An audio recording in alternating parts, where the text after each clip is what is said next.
without it for sure. So it's A-OK. What was that? That was our list of soul words. All right, everybody, we are live with Dr. Roger and Jan Smith, and they were with us last week as well. Today they're going to share about discipline that draws a child closer. And I have one son who said that he received enough discipline for all 5 of them put together. So maybe you can teach me something to make amends with the child who got the extra discipline. Now, for those of you who may not know Dr. Roger and Jan, they are from Louisiana, and I had the privilege of ministering with them together in Ukraine, Belarus, and Russia a couple of years ago. So that's how we made our connection. And they both have a real heart for homeschool families. They're at the grandparent stage now.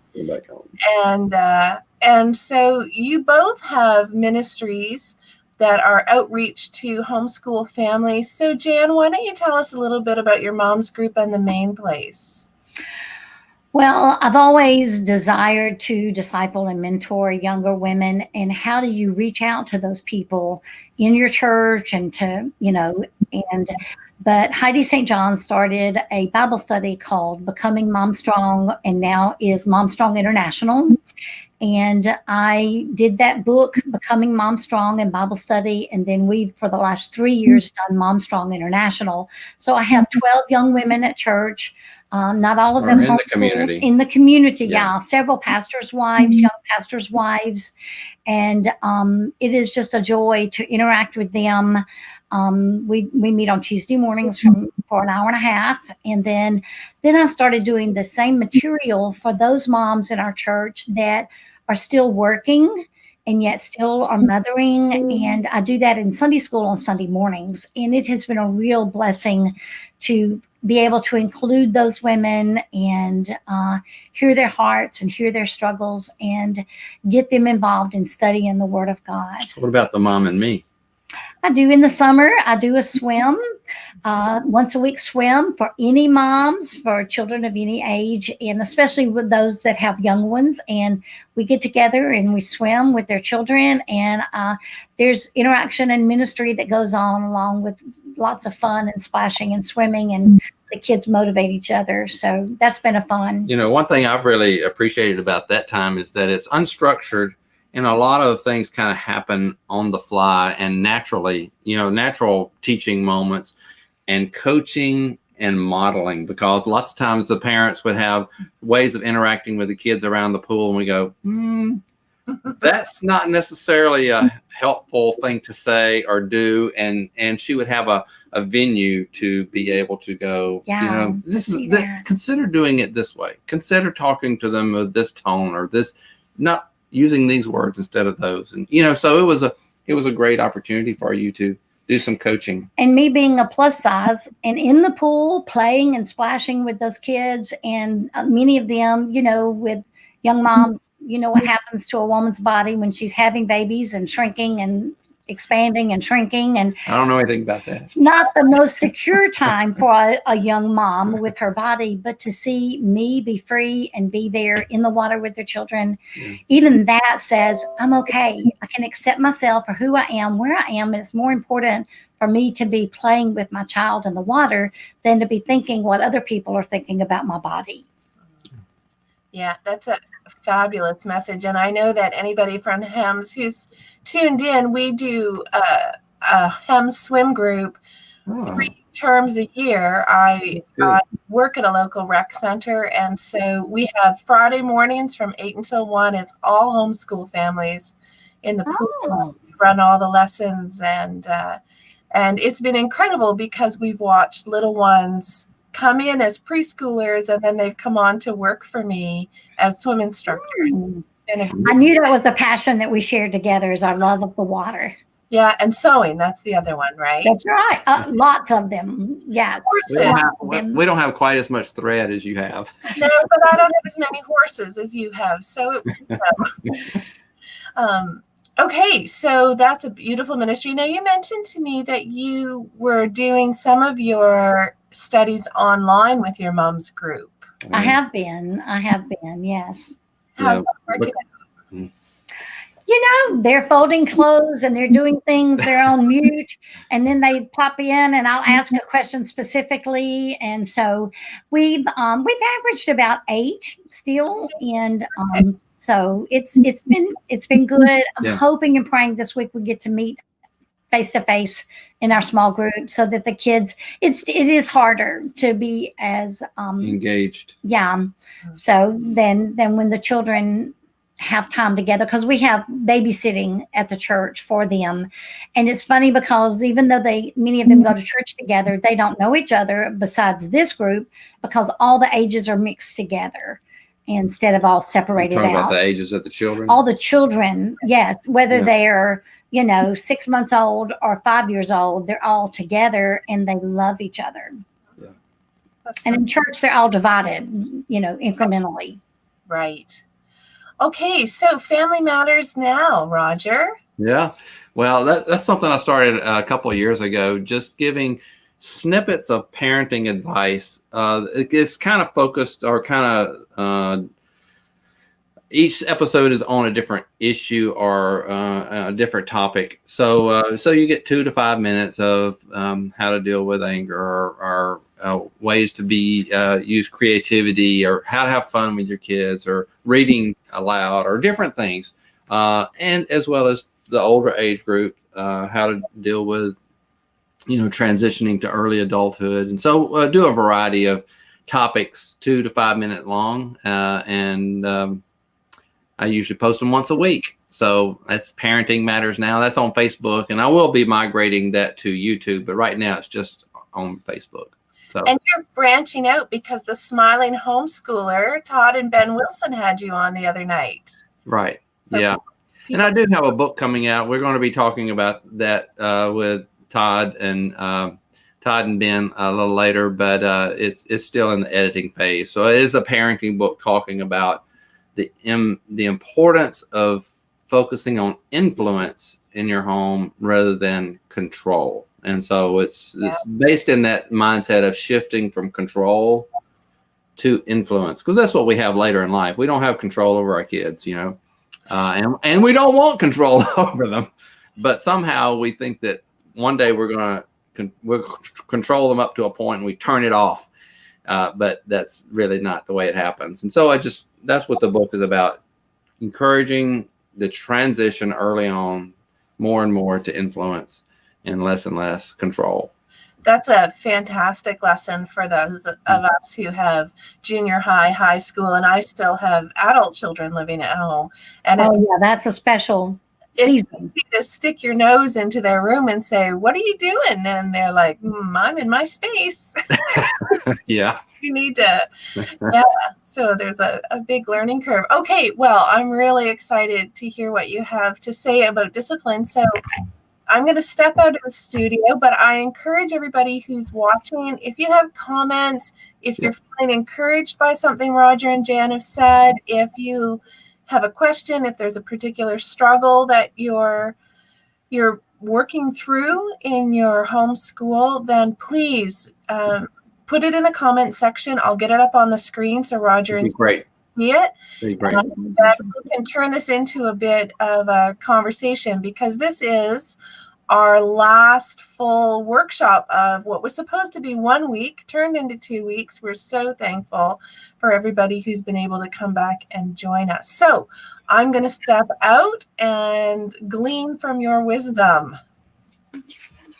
Well, it's a real pleasure to be able to share some of the things we've learned along the way, and naturally some things we learned by mistakes we've made, and we hope to not learn primarily by mistakes. We hope to learn from other people's mistakes, and so that's where books and mentoring and other things have really helped us to avoid a lot of mistakes, and we want to pass those things along to you. The quote that kind of sums that up is a smart man is one who learns from his mistakes, but a genius learns from others' mistakes. And so I encourage you to become geniuses, learn from our mistakes and others, so that you can avoid some of those pitfalls. And we're all going to do parenting imperfectly.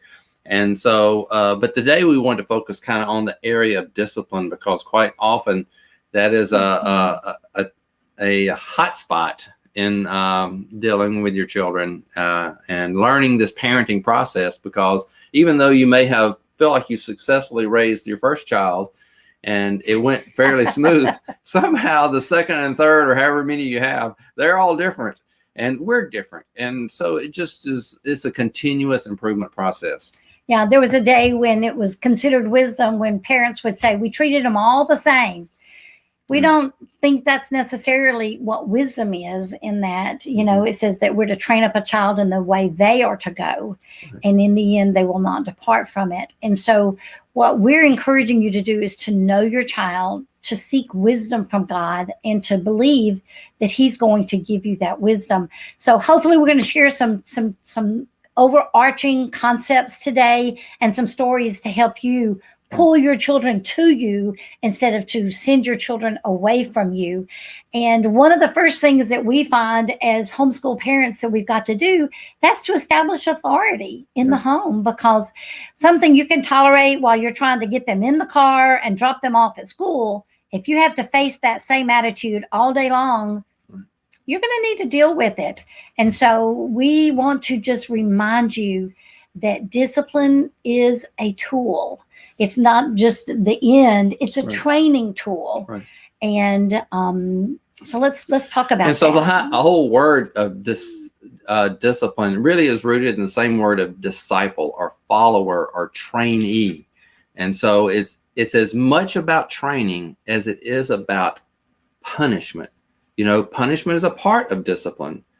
But if all we think of when we think of discipline is punishment, correction, you know, we forget a major part of discipline, and that's the training, grooming, helping with the mindset and perspective and their understanding. All that is part of discipline. And so we just got to keep all that in balance and not focus on just, you know, the Bible says, you know, spare the rod and spoil the child.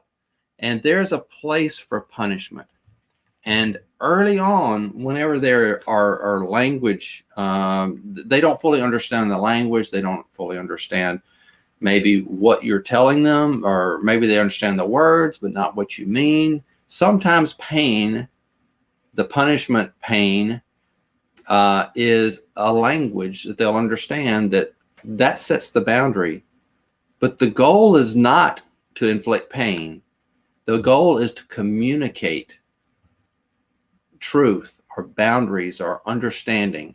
And so if we approach however we discipline, whatever method, if pain is involved, it should never be to injure a child, but just simply to communicate and to train. So that it would be redemptive in nature, that you want to have an end in mind beyond the pain.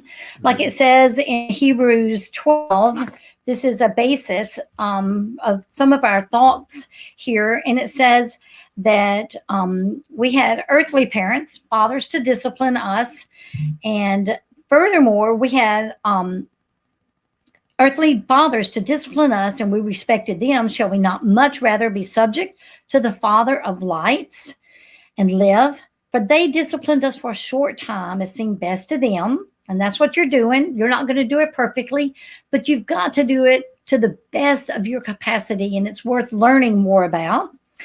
And it says that it was for our good, for your children's good, that we may share in his holiness, because we want it to yield the peaceful fruit of righteousness. And it says all discipline for the moment seems not to be joyful but sorrowful, but to those who have been trained by it, and this is a training process that we're talking about, it afterwards yields that peaceful fruit of righteousness. And that's the goal, for them to understand how to rightly live before the Lord and before other people. And in relation within the family. That's right. And so in this other passage, we wanted to read also out of the Proverbs. And it says, my son, do not reject the discipline of the Lord, or loathe his reproof, for Whom the Lord loves, he reproves or corrects or trains. Okay. But this is one part that's often left off. Says, even as a father, the son in whom he delights. He delights in the son. It's not, I loathe that son, and therefore I'm going to discipline, punish, correct, cajole, the child. It is having that delight in your son, your child, feeling your delight. That puts any correction, reproof that you would do in a different light. It doesn't feel like retaliation, and it should not be retaliation. It should be where we are simply saying we need to direct our child in this direction, get them to go this direction. And so there's some principles that we would have for punishment. And one of them is use the least amount necessary to get the job done. All right. So it's not that we always have to inflict pain. For one child, is simply looking at them and raising your eyebrow, and they go, I must change. The next child is insensitive to anything, and we have to be more aggressive with that child, but it never should be such that it creates a wound or injures the child in any way. So, and that can be physical or emotional. So we have to be careful that we are respectful of the child. And the goal is not the punishment, but the peaceful fruit of righteousness, the understanding of the world. And to be aware that our words wound, and not just whatever instrument you choose to use to inflict pain. Yeah. So, yeah. And it varies, like he was saying, from child to child as to what is needed. And as they get older, if you send one child to his room, that could be a delight to them. They might be great. They may cry and wail on their way to the room and then get in there and just play and be so happy. Another child, they may feel totally isolated and separated. And remorse, that's a real punishment for them to go to their room. So that's one of the things we're saying, is that you have to know your child and what is a reward and what is a punishment for that child. So, and by and large, any physical pain, whether it's spanking or flicking of the hand whenever they're going to touch something that's hot or whatever, those things should be decreasing with age, because keep in mind, this is a language. Pain is a language. And as they understand our verbal language and our body language and all these other things that are cues to them to understand their world, they need less and less impact of any kind of pain. Okay, so it should be as little as necessary, as much as necessary, but it should in general be decreasing with age. And so spanking a 13-year-old or using some type of physical punishment of a teenager, that should be rare. Okay, because there's so many other ways to communicate truth. And so granted, the other thing is a lot of parenting programs focus strictly on fixing a behavior, get them to act a certain way. And, early on, maybe that's all we can focus on, them not touching the hot stove or them not going down the steps or whatever the physical barriers. Okay. But in the end, if we imagine an 18-year-old, we got to know where we're going with this. We want them to have the right desires. And so we really are working first on behavior, then on attitude, and then on desires.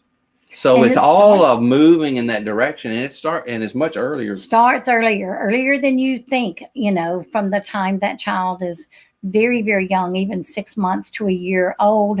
And you may not be spanking them, but you're training them to sit still when you change their diaper, to not roll over, to not run away from you or crawl away from you.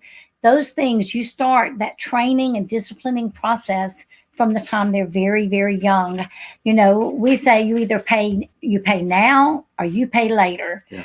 And if it's not funny, when they're going to be 12, if they jump up and run away from you and say no, then it shouldn't be funny when they first start doing that, whether it's at 2 or younger. So you have to think, where are we going? What is this attitude, this heart issue that they're expressing? Even if we laugh and how cute they are with their little curls bouncing, if it's not going to be cute at 12, then it's not cute when they're little. Yeah. And so that's very important to keep the long range perspective and view, and know where you are and know what the limits and the boundaries are. Now, sometimes we consider the fact that we feel like a failure as a parent when the child does something, but we've got to get beyond that, that we as the parents have to be focused on their development, and that it's not about them embarrassing us in public, or them saying the wrong thing or doing the wrong thing or throwing a fit. You know, we've got to learn to deal with those things when we're in those uncomfortable public scenarios. That's and right. Just get beyond the fact that it's not about you. It's not about you. Every parent out there understands, you know, if you're having a difficult moment with a child, and consistency is important. If you let it slide when you're at home, and yet when you're in public, you act like that's a really big deal, whatever they're doing or not doing. That's right. It takes a lot of time and energy to stop and deal with a wrong attitude. And, you know, but that consistency, if you were consistent across the board and they know what to expect and the parameters are clear because they've been taught what to expect, you know, what is and is not allowed and what attitudes are desirable within your household, then that brings you closer. They recognize when you are consistent, and that builds a closeness because it's a security. It's a security that they know where you're willing to discipline and train outside of a circumstance that is a crisis or a hardship for the child. And it starts like simple things like training them to sit still in your lap, or that when they want to get down out of your lap, that they look at you and ask permission, even before they can speak, that they can look and get permission to sit down, or for, you know, to get down out of your lap, or to say no. If they're needing to get your attention, but you're engaged in a conversation of some sort, moms, you know, this is the classic mama, mama, mama, mama, mama, and they're just on and on and on, that you need to train them outside of a time when they really need an answer now, that you do a training process where they come up to you and put their hand on your arm or on your leg, wherever they can reach. And they know when you look at them or you put your hand over their hand that you're communicating to them, I hear you, I know you're there, and as soon as I can, I'm going to stop and give you my full attention and answer your question. So, and to honor that. But that training comes not in the moment, but sometime prior, to where you recognize that there are needs that are going to come up, that they need a way to be able to address you respectfully. So often the response is the parent becomes quite angry with them, constantly trying to get their attention. And then the parent turns to them in anger. What do you want? And emotion is the least effective parenting tool, the least. So where our emotions are running high, we are becoming ineffective. And so, not to say that you've got to be constantly in control of your emotions. Sometimes they flare up and we're out of control, but that's not going to be the time when you're effective in training them. You realize, okay, we've got to train this situation so that I don't flame up. And you know, so we work that out. So if your emotions are really high on certain situations, start thinking about, okay, how can we address this? How can I train them and train me to respond differently in those situations? Just like you trained the kids to come up and put their hand on you, and then you would reach over and touch them, and they knew that you knew they were there, and they would know that you were going to give them your attention. So that worked really well. I saw you do that so many times. But that takes training, and moms and dads, you have to understand that that's not an interruption to your day. That is your calling. It is the job of you as a parent. And if we've got to have that solidly in our focus, that all of these training times, that is your job as a parent. And when they're young, it seems like it is perpetually happening, that you can't just sit still and check Facebook for 10 minutes, or you can't cook supper, or you can't do anything without being interrupted by a wrong attitude or wrong action. And that's going to be your normal. And the more training you do outside of that time, or the more you stop and meet their needs and deal with issues while they're small things instead of a full-fledged fight or a tantrum or anything else, better to stop what you're doing and to deal with it early on. So you want to stop something, then you punish that. And you have set. Often they need to understand, if you do this, this is the consequence. And I can't make you do that, but this is going to be the consequence. You can set food in front of a child, but you can't force them to eat it. But you can know that they know that there will not be other food, that no snacks, no ice cream or anything. Sticking on this, so to stop something, you punish that. But to start a behavior, you would reward it. So sometimes people try to use rewards to get people to stop an activity or something that they're doing, or an attitude or different things. But that gets, to stop something, you use punishment. To start something, you use reward. Now, not a bribe. If you do such and such, I'm going to do this and this and this. One example from Jan's childhood that I love is that they would work in the garden, or they would mow their yard and as a family. And they knew that if they worked diligently and finished early, their reward was to go get ice cream. So it wasn't said, it was just kind of understood that there was going to be something good that was part of them working hard.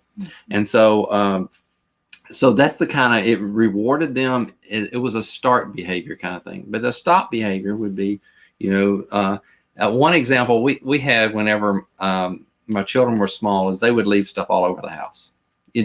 Whenever they were through with something, they dropped it on the floor. And that was driving me nuts. Instead of me coming in and ranting and raving and throwing a fit, I said, okay, we got to come up with a plan that trains them to put everything in its place. And it didn't happen perfectly, but we made tremendous progress by doing this one thing. At the time, we were showing horses. And so with horse shows, you have bridles and saddles and boots and lots of leather things. Yeah. And they need to be taken care of. But no one really wanted to condition the leather. But I needed the leather stuff taken care of, and I needed the house to have some order. So I called the kids together and I said, I got a big cardboard box. And I said, okay, this is the jail for all the misplaced items. And I said, at any point in time, I can go through the house, and if I find any of your items on the floor, not where they belong. Now, this was different than toys. It was more like clothes and books and ball gloves and hats and boots and whatever. Okay, so it's things like that. Things that had a definite home. Yes. So I could come through the house anytime, night or day, and if it was just thrown on the floor, I could pick it up, put it in jail. They could redeem that item, and see, that teaches them the concept of redemption. I said, you can redeem this item by taking one piece of leather and conditioning it. And often they would do it while we were watching a program on the television or reading books aloud or different things.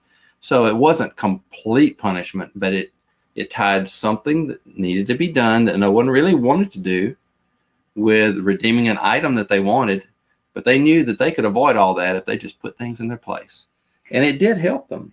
And a lot of times they wouldn't discover that their favorite pair of jeans that they'd left on the floor last night was actually in jail and not hung up until they got ready to go somewhere. And where's that pair of jeans? I was like, did you check the box? And then if they had time, they could do something quickly. But otherwise, they realized that wasn't coming out and it was too late. Let's go wear that other pair of jeans that they didn't want to wear.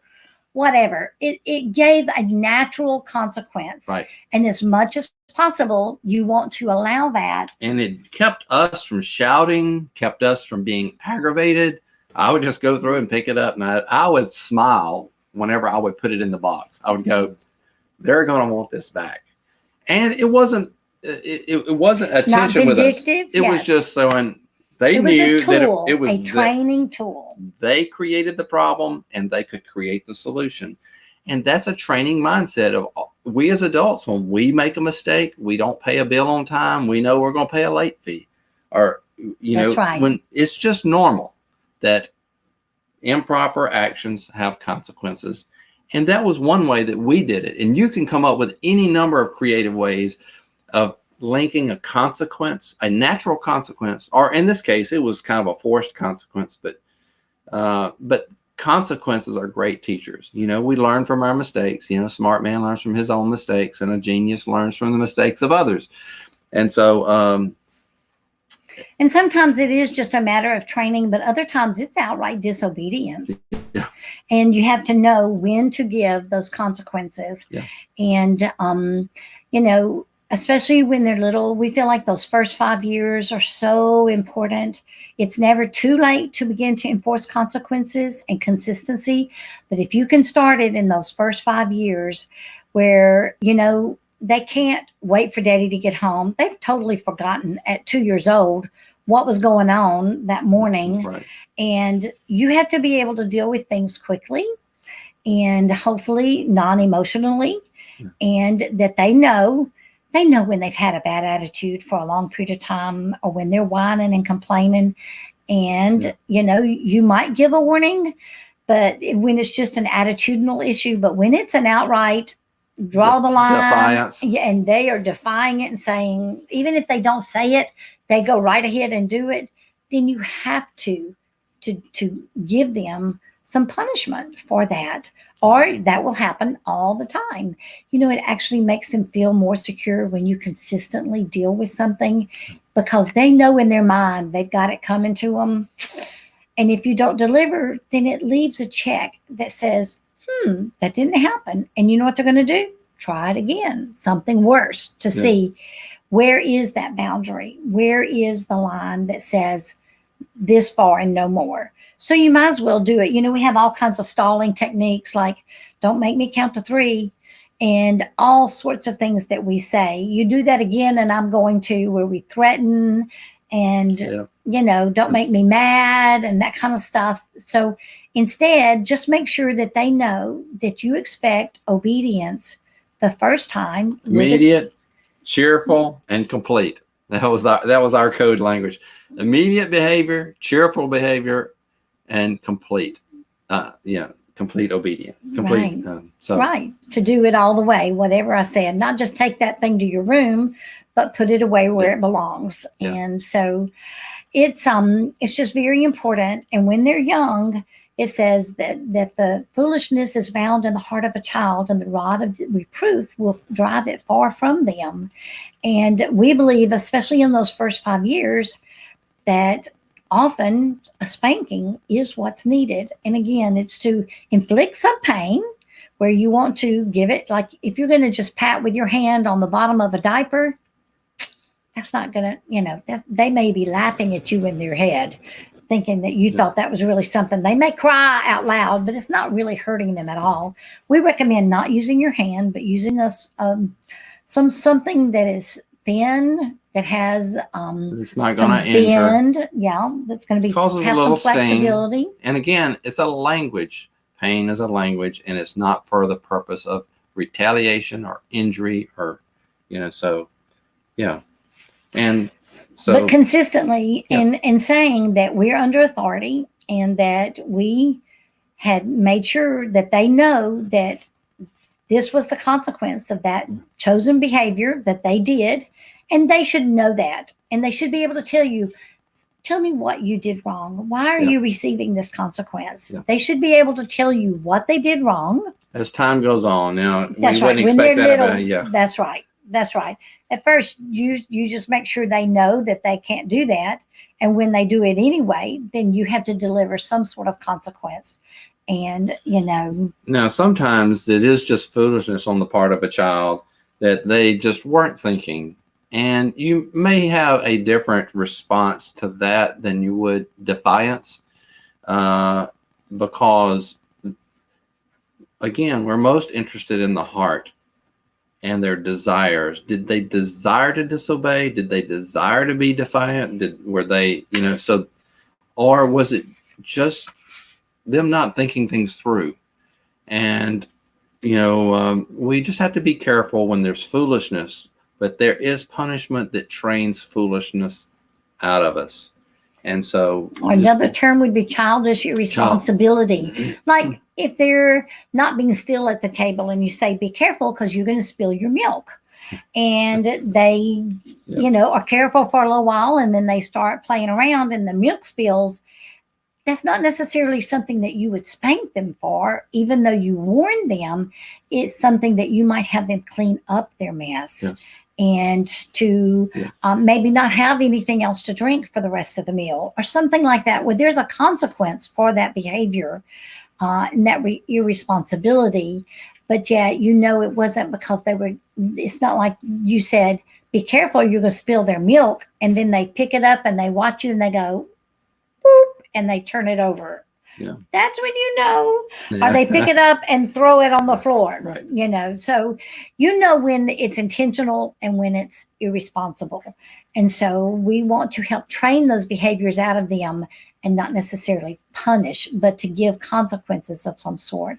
And God can give you wisdom on that, where you focus on the issue and not their character, though, to say, you are so stupid. Why are you doing that? I told you not to do that. And it may be the fifth spill of the afternoon that you're wiping up, depending on how many children that are little that you have. But we've got to be careful to control our own attitudes and to pattern in them that there are consequences for this. But it's we highly recommend, if your emotions are just beyond your own control, that is not the time to perform correction. You probably need to go to the other room, go outside, catch your breath, calm down. Yes. And you can tell the kids, I've got to take a break. I'll be back in 5 minutes and we'll deal with this then. So, but at any rate, anger, when you're out of control, that's a time whenever you can hurt your child. And that is never the goal, is to cause injury. Not verbally or physically. Right. And so you want to make sure that you're focusing on the issue at hand. That's right. And not the person, but you're saying that this is important that you learn to be careful while you're sitting at the table or whatever the issue is. Or to speak respectfully or to whatever the issue is. And again, it's more important for us to deal with the heart issues. And those are more those character traits that we would say, what do you want your child to be like when they grow up? And speaking of the heart, you also want to seek to understand. If you come into a room and you see one child that's just lit into another one and they're maybe slapping each other, you want to try to understand not just that you saw one child hit the other, but why?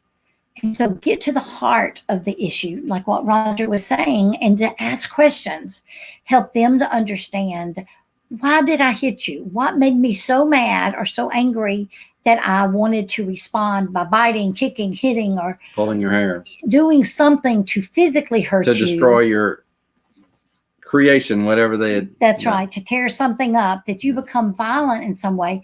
There was some reason why you did that, and we need to get to the heart of that issue. And so that you're going to have to do by asking questions, because sometimes that person was being provoked in such a way that the other child is the one that truly deserves the greatest discipline, correction. Mm-hmm. And that's a training process. But that's, again, the consistency and justice. And even Jesus asked questions to the woman at the well and to the woman caught in adultery and others, that he is a fair judge and not just a retaliatory response, because that's so important that our children feel like they are given a fair hearing. And often our response is to either correct the first person we saw guilty of something, or to jump to conclusions, to see it from our own perspective. But there's a real need for us to seek to understand the inner workings of the child's motives and that will often help direct us to the right action.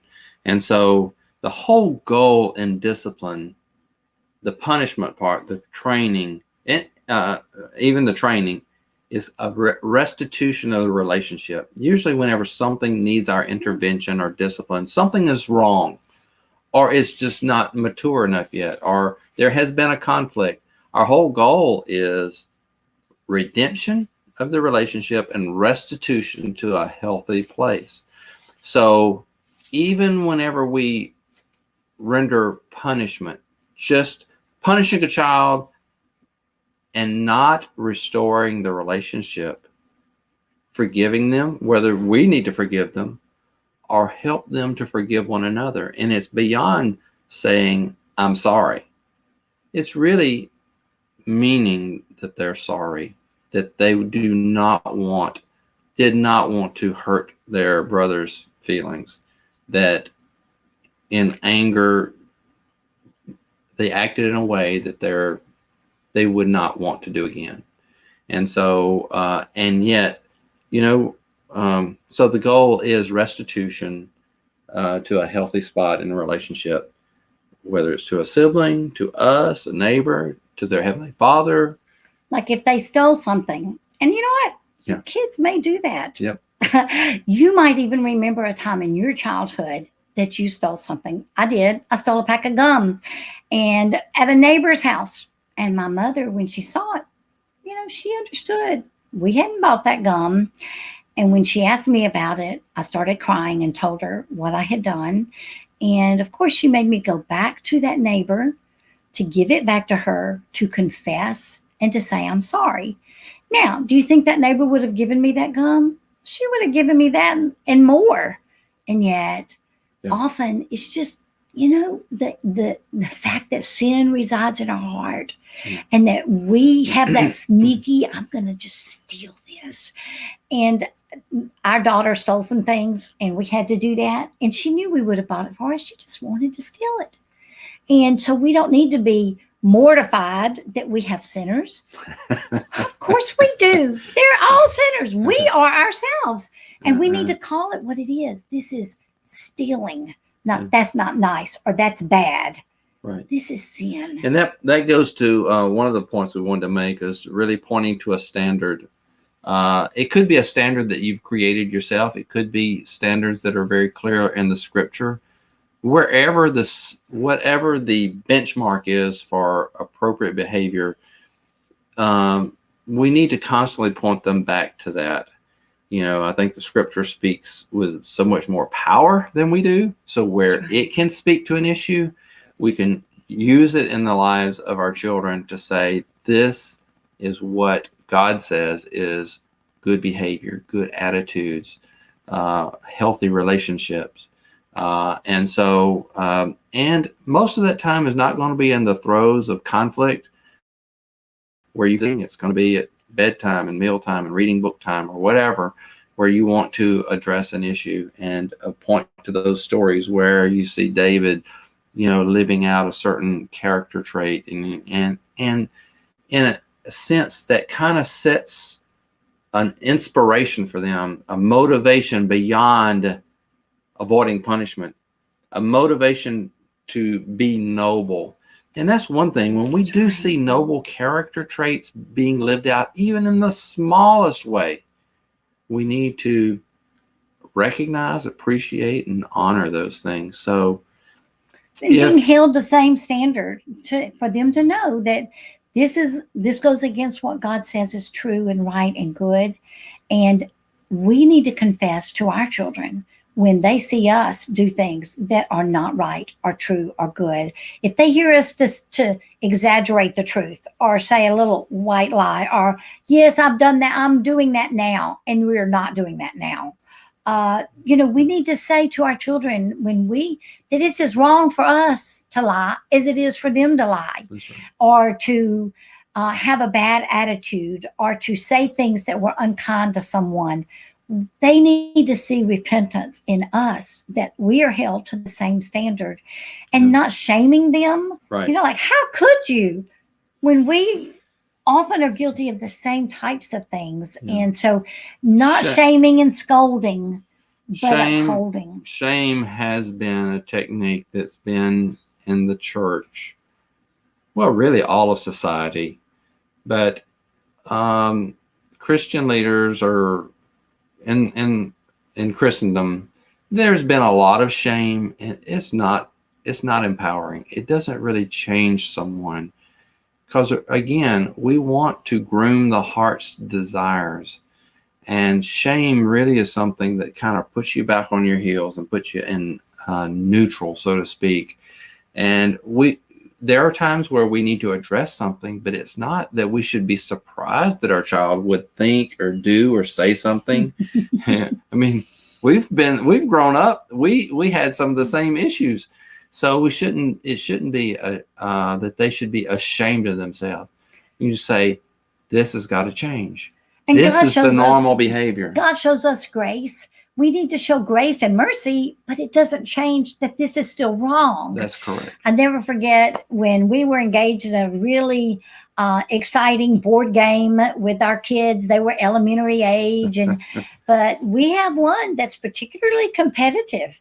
And she's something. She still is, and it's made her a wonderful adult. But she's learned to temper that. She's still very competitive. We played some games this week with one of our sons that was home, and she's much more fun to play with now. But when she was in elementary, she was losing this particular day, and she just picked up the whole board and just threw it in the air. And of course, those that were winning were very distressed about that. And she just laughed and ran off. And we had to go and to deal with that and to say, taking her back to the scripture that says that in Philippians, we're to consider others as more important, the needs of others as more important than ourselves. Right. And always pointing them back to Christ and what he did for us. Yeah. And it's not that we're taking the Bible and beating them over the head with it, but to say, this is an example of what he's talking about here. That may have been really terrible for you. Frustration of not winning and things not going well for you. And you may have felt like it was unfair because it was dice or, Monopoly or anything like that. There are things there's some skill and there's some cunning, but there's a certain amount of luck in playing games sometimes. And, learning to lose gracefully as well as to win gracefully, that's important. And to be able to control our own feelings, that's what we want, is self-control. Right. For them to be able to turn to their own the integrity of who they are as a person inside. And that takes time to develop that. And we pattern that by our own hearts, our own attitudes, and lots of grace and training and consequences. So, and always portraying for them the noble character that we are pursuing. And we don't get them there by punishment. We get them there by inspiration. And that kind of discipline does draw them closer to you, because that's the kind of discipline that says, you are mine, I am with you, and I love you. And right. We're going to grow together. It's that kind of mindset and that attitude that really creates a bond that whenever they are adults and they have their own children, they're bringing back to your home for fun times, that you immediately have a closeness. And I have to say, vengeance is mine, says the Lord, I will repay.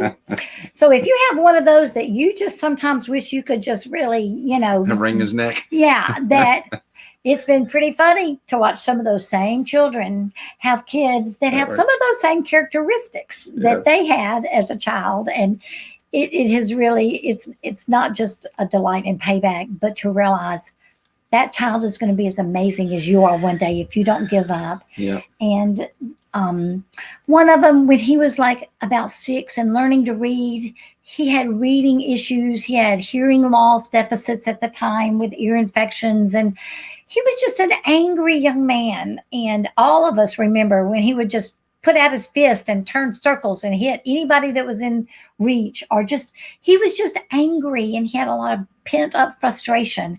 And sometimes our desire as a parent is just to push them away. Yeah. But what that child needs is to be brought close. Yeah. In the same way that a shepherd might break the leg of a lamb that kept straying and carry him on his back and develop a relationship and a dependency. I remember that same child that Roger, who's a medical doctor, he would pick up that child and take him with him to the nursing home to make rounds, or to the hospital, and different situations where anytime he could, he would spend extra time with that child. And our natural instinct when we're in conflict with them is to send them to their room or send them away from us because we need a break. Something brought it to our attention when we were in the throes of conflict with this child that we need to not drive him away, but to pull him close. And whenever we began to change our response to him, when we sensed our own rage rising up, we said, okay, what we're going to do is we're going to hold him. We're going to pull him close.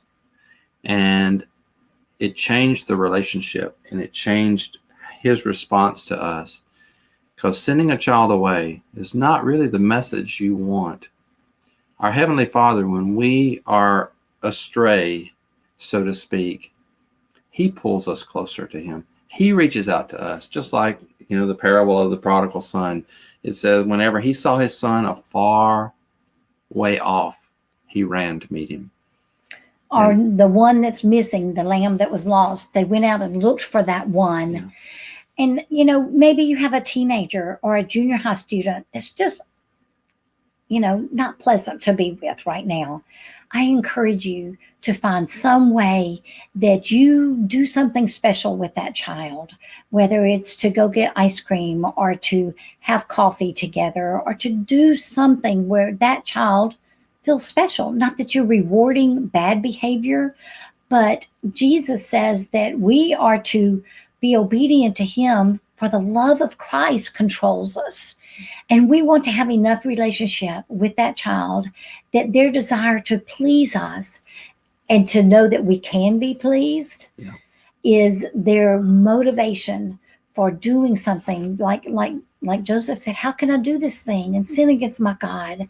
That we want to build relationship with those children. And maybe it means spending some extra time or finding something that child loves to do and spending time with that child. Yeah. So closeness, the relationship is what really is going to win the day in the end. And so where we feel that someone really cares about us, they can say almost anything to us and it will help us. When we don't feel that someone cares genuinely about us, it doesn't matter what they say. We've already turned them off. It's very important to understand that just because you love your children does not mean that they feel loved. And the pendulum swang from Dr. Spock saying no spanking to, some parents doing the opposite. And it just, whether to spank or not to spank and when is not so much the issue as does your child know beyond a shadow of a doubt that you love him? Maybe he feels unloved because you have not disciplined your child enough. You've not given consequences and been given them that foundation of security to know that you're not going to let them do whatever they want to do. But maybe you're so harsh and so rule dependent that you're going to catch them and doing something wrong that they feel like there's no pleasing you no matter what they do. Neither of those things are good. You've got to have relationship, but you've got to also have consequences for that child. And it needs to be appropriate for their age and for what's going on in their life. Not grounding for the next month or something like that. Keep it related to the issue at hand and ask God for wisdom. There's so many good books. Shepherding a Child's Heart is good. There are just many, many books. For little ones, I love Ginger Hubbard's Don't Make Me Count to Three. And there are many, many other books that are excellent. Dr. Ross Campbell's book, How to Really Love Your Child. And so they're a Dr. bunch. Roger Smith's book. Well, it's not out yet. It's not out, but it's coming. So hopefully that was a word of encouragement that the relationship does matter, and it will win the day in the end. Along the way, we do have to do some correction. Consistent. Train. Don't get discouraged. Even if you feel like it's not doing any good, know that if you continue in well-doing, that you will reap a harvest. Yeah. So don't give up. Thank you so much. Somebody told me once that the true measure of your parenting was reflected in your grandchildren. Yeah. And so now that I have grandchildren, I'm waiting for my son to say things like, "Oh, Mom said that," or, "Oh, I remember when you made us do that. I get it now." And it's a delight to see your heart values coming out of your children as they love their children. And I think it's a perspective I didn't really understand until I started watching these tiny ones come up again, because I don't know if we forget or we gloss over, for survival's sake, some of those early years trying to manage all of the attitudes, ours and theirs. You forget how constant it is. It's constant. We have a 5, 3, and 1-year-old in one of our families, our son's children. And when they come to Grand Jan and Papa Doc's, it is like, oh, yeah, this is the job of parenting. And it's constant. But there's hope, because they even see with their 5-year-old how it's much better. It's much better. And that there is hope ahead. Again, pay now or pay later. But it is fun that you are raising the parents of your grandchildren. Yep. That's right. Yep, absolutely. One of ours went to university and called one time, and he said, "Thank you so much for teaching me table manners, because everybody here chews with their mouth open." When he discussed it. So, we're in the trenches and it's hard, but there is a reward. And I think you said something a few times about, for negative behaviors, there are consequences, but I think there are consequences for positive behaviors too. Yeah. And we often think of consequence as a negative word, but there's a blessing behind obedience. Amen. That's right. The consequence of obedience is blessing, and God tells us that over and over again. Amen. Yes. Your children can be a joy and a delight. You can love them. That's why we say it's so important to homeschool in high school, because that's your reward years. The homeschooling, you get to enjoy your children. Yeah. It's been a delight to be with y'all. Thank you so much for joining us again. And everybody else who's watching, if you want to come back in just a minute after I say goodbye to Roger and Jan, we're going to wrap up. And we're going to call it a conference. So thanks so much for joining us. Thank you so much for your wisdom, and it's years of wisdom. And we just appreciate your ministry so much. Okay, everybody. My pleasure.